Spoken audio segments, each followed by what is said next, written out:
Hey, today I'm talking about 3 movies that were all personally recommended to me and personally lent to me by my very lovely friend Nicole. And the names of those 3 movies are Fried Green Tomatoes, Chocolat, and La Vie en Rose. La Vie en Rose. I can speak French sometimes.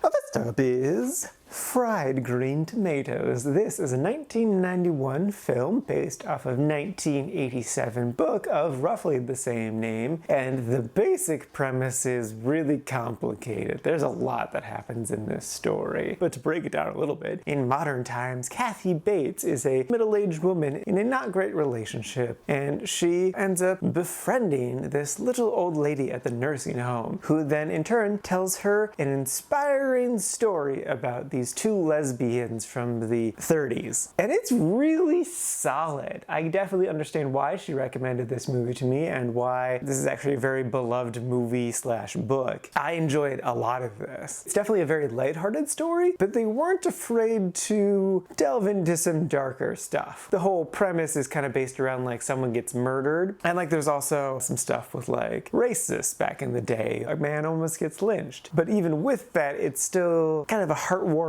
story. I ended up putting this in the quite liked, and the reason for that, I just wanted more. This universe was just so rich with things that it felt like we were really limited with the time span of a movie. Even though this was a 2-hour and 17-minute movie, that just didn't feel like enough time. So I think this story could have really benefited from like a mini series. I think that could have been great. I think it'd be totally fine to do one in today's age. I think that it would be just as relevant now as it was 30 years ago. But yeah, I did like this movie a lot, and I would definitely recommend it. I'm probably gonna end up reading the book at some point too, because I'm like, I want more story, and there's obviously more story in the book, so yeah. Next up is Chocolat. This is a movie from 2000. It does feature Johnny Depp, but he's barely in this movie. And the basic premise is this kind of gypsy-like woman moves to a small Christian community in France and opens up a chocolate store. But it's the middle of Lent, so none of these good Christians can have any of this chocolate unless they want to be a heathen or something. But really, this story is a very classic story. It's essentially just like new kid moves to town and kind of disrupts everything, but the leader of the group, main bully person, starts harassing them, but then like slowly they gain friends with everyone, and then like everyone learns that, oh, they were fools for being mean to new people. We shouldn't be mean to new people, and so on and so forth. I know I kind of sounded dismissive there. I did still enjoy this movie a good solid amount. It has lots of charm and it was entertaining. I definitely enjoyed myself. It's hard to not enjoy Alfred Malone. He is a delight, even when he's playing a ridiculous character. It's definitely at like the bottom of the quite like section, just because I've seen this story plenty of times, just mixed around a bit. I also definitely thought this movie was gonna be much more of a romance. Like, I knew Johnny Depp was in it, and like that's a big deal that he's in this movie. He doesn't show up for like halfway through the movie, and like he is a romantic interest, but like he is by no means a center plot line to this movie. It's more like a D storyline, if I'm being honest. And like, I'm not disappointed that it's not a romance. I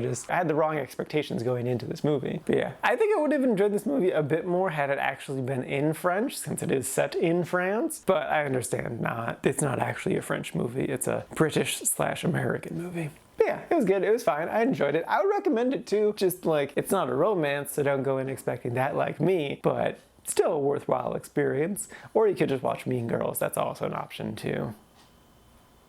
And lastly is La Vie en Rose. This is a 2006 movie starring, I can never remember how to pronounce her name, so we're doing this. And it is about the French singer Edith Piaf. Her. So it's basically a biopic film, and it was interesting. I liked this movie, but it was kind of a difficult like. Now, I do think that the main actress did give a really good performance, and she definitely deserves all the awards she got for this movie. My trouble with this movie comes from how they decided to tell the story, because they went very non-chronological, and that was difficult to follow. Like, they did put up like dates and years and stuff, but that kind of almost made it more confusing. Especially because like they jump around the end of her life, like those last handful of years, a bunch. They just kind of like go here and then here and then here and then here and then here. Plus like I really don't understand like why she was such a little old lady at 40. Like I wasn't sure if like I was doing the math right with how old she should be. And I was just getting very, very confused, and I feel like they didn't super explain it well. I understand it more now, but it wasn't clear to me in the movie. And actually at one point in the movie, I got like a message on my phone, so I paused the movie for a second, looked at my phone, and I realized, oh, I still have another hour of this movie left. How is there still another hour left? I thought we were really close to her old ageness. Turns out I wasn't. I ended up pausing the movie and finishing it the next day. And I definitely think that helped me put this movie in the liked versus the meh. Just because it was just so hard for me to follow. I think this movie really would have benefited from being in chronological order. So yeah, so I enjoyed it.